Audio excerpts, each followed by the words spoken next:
Hey, welcome back to my channel, Mr. Adi Firman channel. In this video, I would like to tell you about kind of the English grammar term or branch of English grammar. We call that semantics. Are you ready for this lesson? I hope you enjoy this video.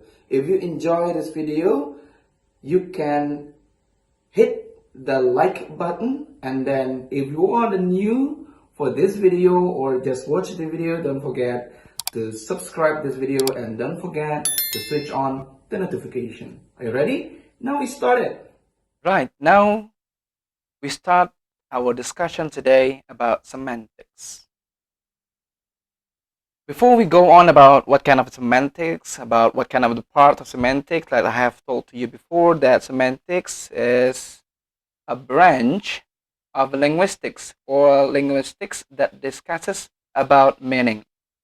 So everybody that watching this video, semantics is focused to the meaning. If you want to deepen your understanding in English especially, you need to study semantics.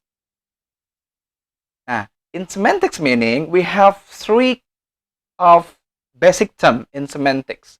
We have formal, we have lexical, and the last is conceptual. Semantic meaning can be studied at several different levels within linguistics.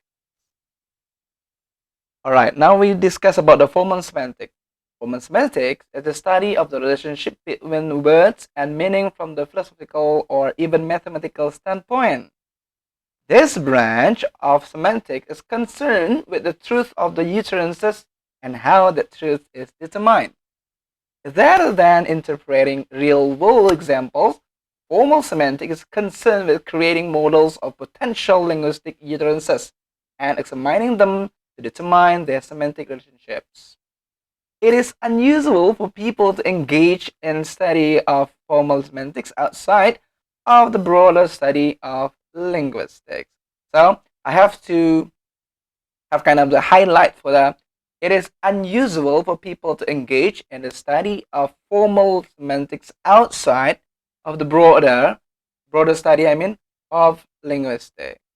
So if you understand this, now we go into the second. It's about lexical semantics.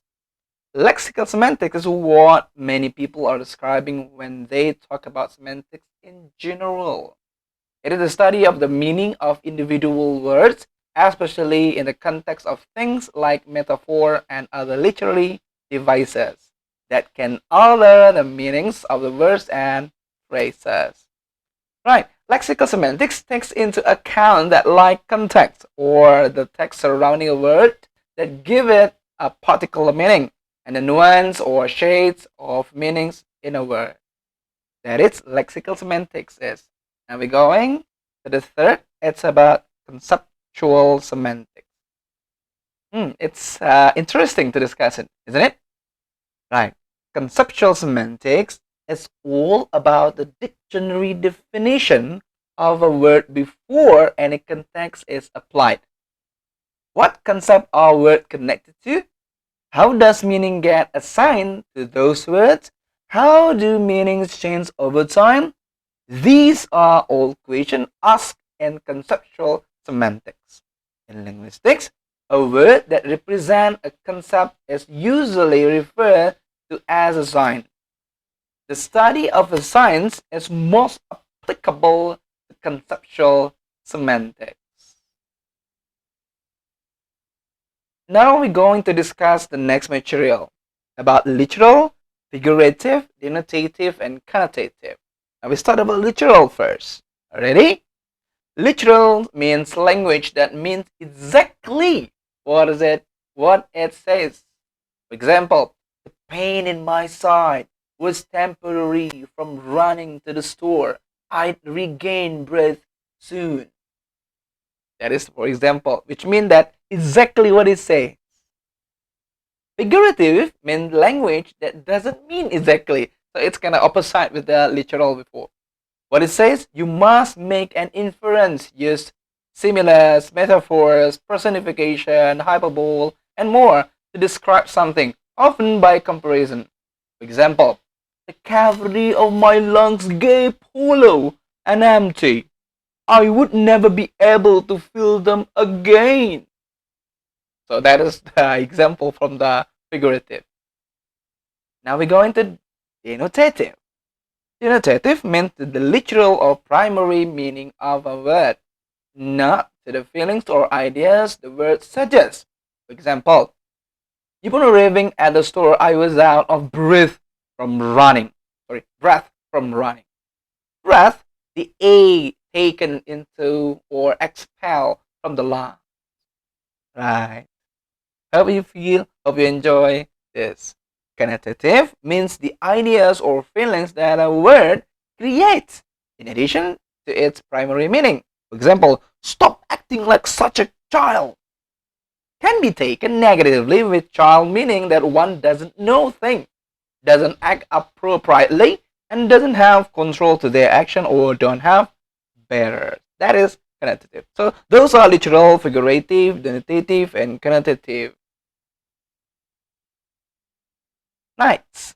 Now we're going to discuss about sentence or word meaning and speaker meaning.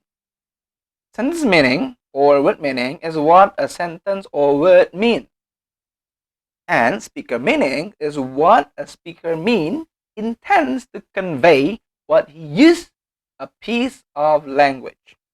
There is often a divergence between the meaning of the linguistic expression and a speaker uses and the meaning he intends to communicate by using it. What hearers are interested in is what the speaker means, and that leads him to ignore the fact that the speaker's words mean something else. Right. Next, we're going to the second material. We call that basic notion in semantics. Basic notion in semantics. Notion, which means some kind of the idea. Now, the first about this section, we discuss about aspects of semantic knowledge. Aspect of semantic knowledge, there are there are several aspects. The first is truth conditional. Truth conditional is to know the meaning of sentence. Sentence is to know what the world must be like in order for them to be true, while none of us may know whether the following sentence is true. For example, a pink elephant, I highlight, a pink elephant is sitting on the roof on this building. So can you imagine? A pink elephant is sitting on the roof of this building. Now, we do know what the world would have to be like in order for it to be true. There must be an animal of a particular sort, which is an elephant, and a particular color, which is in this example is pink, and that animal must currently be located in a particular place. In this case is the roof of this building, with its body in a particular configuration, whatever amounts to setting. Now the second is compositional. As a competent English speaker, we are able to compute the meanings of sentences that we have never encountered before. Arguably, we are able to do this because, first, we know the meanings of the individual words that appear in newly encountered sentences. Second, we know a set of rules, an algorithm set, which means algorithm for combining the meanings of individual words to produce the meanings of more complex expressions, such as phrases and sentences. Now, the next aspect we have to know is denotational. What is that? Denotational is the meaningfulness of language consists in its aboutness, its capacity to convey information about the world. Meaning is thus of relation between linguistic expressions and objects in the world, as opposed to say mental categories or concepts. And then the next material that we have to discuss about this video is about utterances, sentences, and propositions. Now we go into the first. An utterances is any sound of talk that human produce. Utterances is any sound of talk that human produce. The characteristics of utterances are it is spoken. So utterances, the first is it is spoken. When it's not spoken, such as written, it's not the utterances. The second is physical even. The third is maybe grammatical or not. Remember, utterances do not focus on the grammatical aspect. It focuses to be what you say, what you talk, or the sound of you talking about. Next, meaningful or meaningless. Yeah, because it's utterances, so meaningful or meaningless, it's depend on you, depend on the speaker, depend on what sound of you talking about. Next is by specific person in particular accent, such as a bottle of water, a bottle of water, a bottle of water. So we have the two accent, English or British accent and American accent. And then by specific time or on particular occasion. And then the characteristic, the last is a piece of language, which means a single phrase or even a single word. Now, sentences. To differentiate utterance and sentence, we usually use quotation mark. Quotation mark, yeah, in written form of utterance. For example, a piece of utterance that is spoken by a certain person, so we have to give the kind of quotation mark. I am a student. You have to understand that. I am a student. Now we're going to discuss about a proposition. A proposition is that the part of the meaning of the utterance of declarative sentence which describes some state of affair. For example, get out of here this minute. I'm afraid that I'll have to ask you to leave. In these two sentences, the speaker asserts proposition. We can entertain proposition in the mind regardless whether they are true or false. By thinking them or believing them, but only true proposition can be known. Next. Now we're going to the last of this section in this video. It is reference and sense. Right. In this video of this section, we will discuss about part of the reference and sense. The first is variable reference. What is variable reference? Variable reference is any expression that has more than one referent or many potential referent. I think it's easy, yeah. Sometimes examples easier than the what kind of the describe of it. For example, raise your right hand, tree, flowers. Constant reference in an expression that has only one reference, such as the sun, the moon, YouTube, Instagram, Xiaomi, iPhone, kind of the name. Now, referent is an object or an entity in the real world or in the world of your imagination. I highlight that. Imagination. A referent is what a word or a symbol stand for. The referent is concrete thing that being referred to. For example, your school, your teacher, your campus, and else. Next, the way of referring. It's easy, yeah? The way of referring. There are three kinds of referring expression. The first is you have to know about the proper names. Can't or impossible you do or the refer or the referring without you know about the names or kind of the nouns or pronouns of it, using he, she, my name, Adi Firman, and so on. And the second is demonstrative, like these, those, that, kind of these, and so on. And then for the referring, the last is quantifiers. Quantifiers is how many or the amounts, what kind of amounts of what you refer to, what you refer to or talking about, or kind of what you describe about. You have to, when you want to do the referring, you have to know the amounts of what is it. Next, opaque context. Opaque context.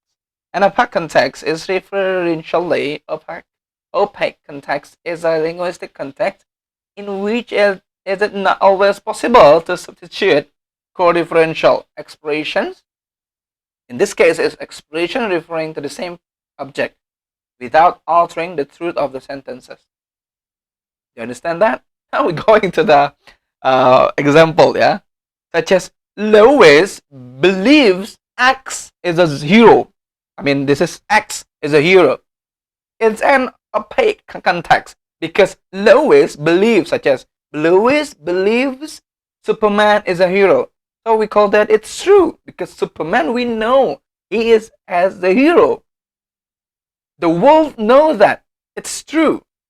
Everybody knows that Superman is a hero, but it's going to be false if the sentence can be Lois believes Clark Kent is a hero. I'm not going to fault because Clark Kent is only the Clark, which means the ordinary person, ordinary what is it? Ordinary man in the like a story that we have known about the Superman, right? Even though Superman and Clark Kent are co-referential expression. Now the last is about the equative sentences. The term equative or the equational is used in linguistics to refer to constructions where two entities are equated with each other. For example, the sentence Suzanne is our president. I'm imagining that Susan, not Suzanne, equates two entities, Suzanne and our president. Suzanne is our president. So equates two entities, two parts, two variable, Suzanne and our president. In English, equative are typically expressed using a copular verb such as be, although this is not the only use of this verb. Right, I think enough for our discussion today about semantics. Hope you get kind of the benefits from this video. You can get the advantages from this video about this, and then hope everybody that watched that video, if you like, don't forget to like this video, and then if you are new or just watch the video, don't forget to support this channel. To only one click of subscribe, it's gonna be my grateful to you guys. I think enough for today. Ciao. Right, that's all about the material today of semantics. I hope after you watch this video, you can know about the information or the knowledge of semantics. This is all about how to improve our quality of English, especially in Indonesia, especially in our area here, especially for the beginner of learning, or the beginner to the learning English, or for who that learn English. My name is Adi Firman. I'm signing out. Bye.